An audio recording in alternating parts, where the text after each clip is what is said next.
স্বামী স্ত্রী কিংবা স্ত্রী স্বামীর লজ্জাস্থানে উত্তেজনাবশত মুখ লাগাতে পারবে কিনা? নাভির নিচের লোমের সীমানা কতটুকু কাটতে হবে? অনেকে বাচ্চা না নেওয়ার জন্য সিজারের সময় নাড় উল্টিয়ে দেয়, এটা কি জায়েজ রয়েছে? হিজড়াদের পর্দার বিধান কি? মেয়েরা হাত পায়ের নখ বড় রাখলে কি নামাজে অসুবিধা হবে? বর্তমান অনেক টেস্ট টিউব বেবি নিচ্ছে, এটা কি ইসলামে জায়েজ আছে? পাক এবং শারীরিক প্রতিবন্ধীদের ক্ষেত্রে সালাতের নির্দেশনা জানতে চাই। বিয়ের ক্ষেত্রে পাত্রের সামনে একজন মেয়ের কতটুকু পর্দা করতে হবে? আমার স্বামী বিয়ে করতে চাইছে, আমি দিতেছি না, আমার কি গুনাহ হবে? অপবিত্র অবস্থায় গাছের ফল ছিঁড়লে গাছের কোনো ক্ষতি হবে কিনা? সৌদি আরবে হাঁটু বাহির করে উজু করে, এটা সঠিক উজু হবে?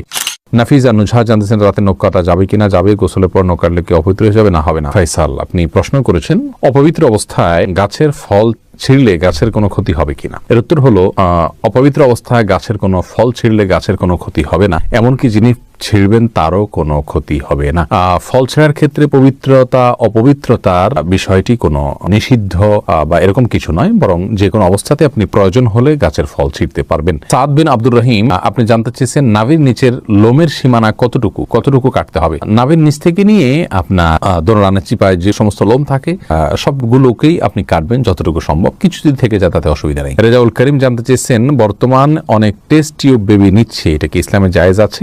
টেস্ট টিউব বেবি, এটাতে ইসলামের মৌলিক নির্দেশনা হলো যদি স্বামী স্ত্রীর বীর্য এবং শুক্রাণু থাকে এবং আরো কিছু শর্ত আছে, সেক্ষেত্রে মৌলিকভাবে এটি জায়েজ রয়েছে যদি নিরুপায় ব্যক্তি হয় তার জন্য। জাকির কাজী জানতে চেয়েছেন কোন কারণে কবর পরিবর্তন করার বিধান কি? কবর পরিবর্তন করা যেতে পারে বিশেষ কোনো কারণে, আপনার কবরের উপরে হয়তো কোনো গৃহ বা মসজিদ সম্প্রসারণ করতে হচ্ছে, তাহলে সেক্ষেত্রে কবরে যিনি শায়িত আছেন তার ধ্বংসাবশেষকে কোনো একটা ব্যাগে বা কিছুতে নিয়ে অন্য সাধারণ কবরস্থানে একটা কবর দাফন করে দেওয়া, এটা বিধিবদ্ধ, এটা নাজায়েজ বা গুনাহের কোনো কাজ নয়। তবে সেটা একান্ত প্রয়োজন হলে তখন যে কোনো হেনতন অজুহাতে এরকম করা যাবে না, এটা কবরের বাসীর প্রতি অসম্মান প্রদর্শন হবে সেক্ষেত্রে। তানজিন মিষ্টি জানতে চেয়েছেন মেয়েরা হাত পায়ের নখ বড় রাখলে কি নামাজে অসুবিধা হবে? নামাজ হয়ে যাবে যদি আপনি নখের ভেতরে চিপায় পানি পৌঁছাতে পারেন, তাহলে সেক্ষেত্রে নামাজ হয়ে যাবে, নামাজের কোনো সমস্যা নেই। তবে যদি ব্যাপারটি এরকম হয় যে নিচে পানি পৌঁছাচ্ছে না, অতিরিক্ত হওয়ার কারণে ময়লা জমে যাচ্ছে, তাহলে সেটা একে তো অনুচিত, দ্বিতীয়ত হলো যদি পানি না পৌঁছে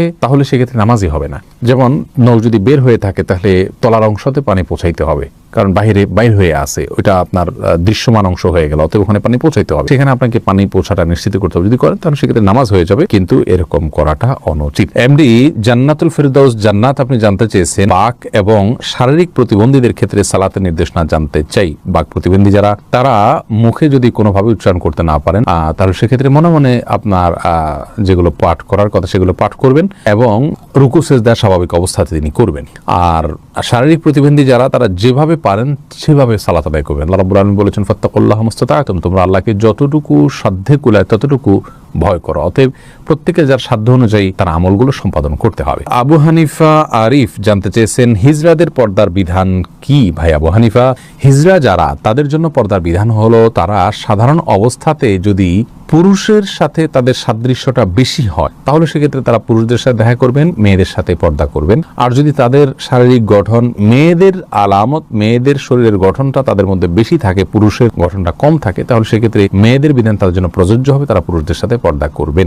এটা হলো একটি মত এবং সবচেয়ে প্রসিদ্ধ এবং গ্রহণযোগ্য মত। এছাড়া হিজড়াদেরকে নিয়ে আরো নানা রকমের মত রয়েছে ওলামায়ে কেরামের। নার্গিস আক্তার জানতে চেয়েছেন মেয়েদের নামাজ ভাঙতির সময়ে কি কি আমল করা যাবে? যখন নামাজ থাকবে না সে সময় তানি সব কাজ করতে পারবেন, শুধু নামাজ পড়বেন না, রোজা রাখবেন না, স্ত্রী সহবাস করবেন না, তওয়াফ করবেন না, এছাড়া সব কাজ করতে পারেন। কোরআনে কারীম স্পর্শ করা বা তেলাওয়াত করা, স্পর্শ করতে পারবেন না, তেলাওয়াত করার বিষয়টি বিতর্কিত বা এটা নিয়ে আলোচনা রয়েছে, অনেক ওলামায়ে কেরাম এটাকে অনুমোদন দিয়েছেন, সৌদি আরবের স্কলাররা অনুমোদন দিয়েছেন, তবে অন্যান্য ইমামগণ এটার অনুমোদন দেননি। কিন্তু তারা তিনি শুনতে পারবেন, জিকির করতে পারবেন, দুরূদ করতে পারবেন, ইস্তেগফার করতে পারবেন, ইসলামিক বই পুস্তক পড়তে পারবেন, এই সমস্ত কাজগুলো করা তার জন্য জায়েজ রয়েছে। তবে শারমিন শিবলি জানতে চেয়েছেন অনেকে বাচ্চা না নেওয়ার জন্য সিজারের সময় নাড় উল্টিয়ে দেয়, এটা কি জায়েজ রয়েছে?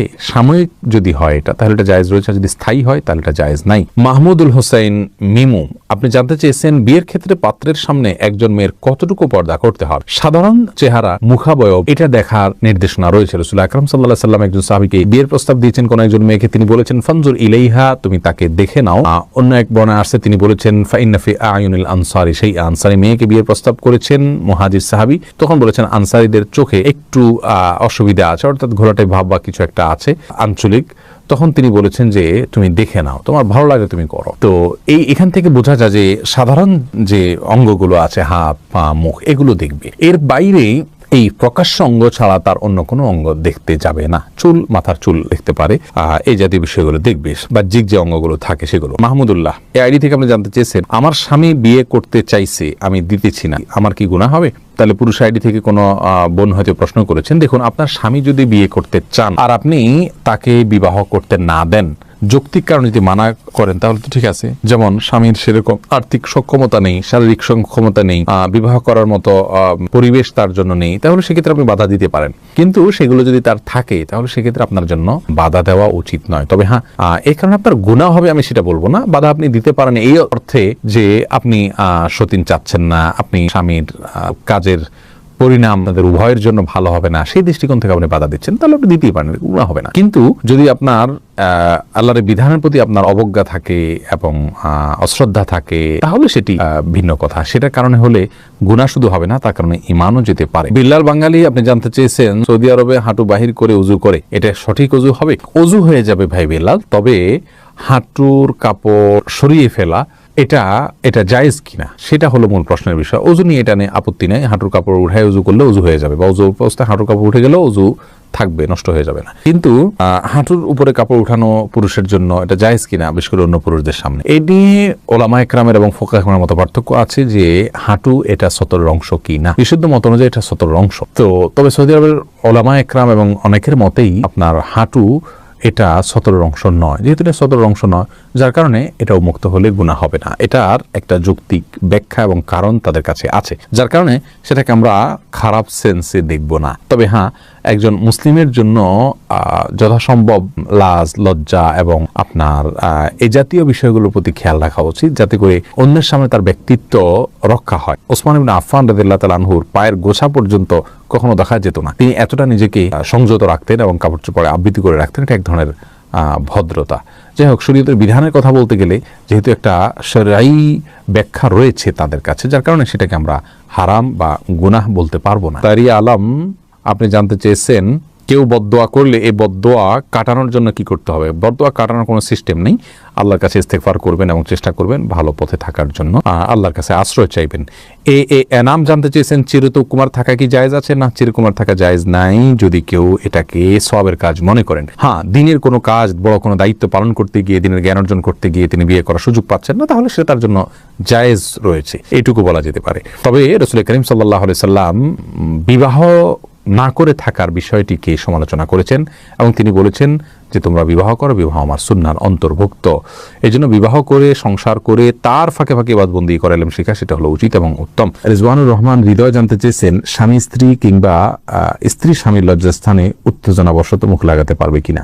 এটা ঘৃণ্য কাজ ইসলামী শরীয়তে। এটি আর কিছু না হলো মাকরু, কমপক্ষে হারাম সরাসরি না হলো মাকরু, অপছন্দনীয় কাজ। এরপরে এমডি জাকির জানতে চেয়েছেন, দোকানে কি বিড়ি সিগারেট বিক্রি করা সম্পর্কে ইসলাম কি বলে? যদিও আমরা খাই না, আমরা বলেছি এই বিষয়ে একটা ভিডিও ক্লিপে।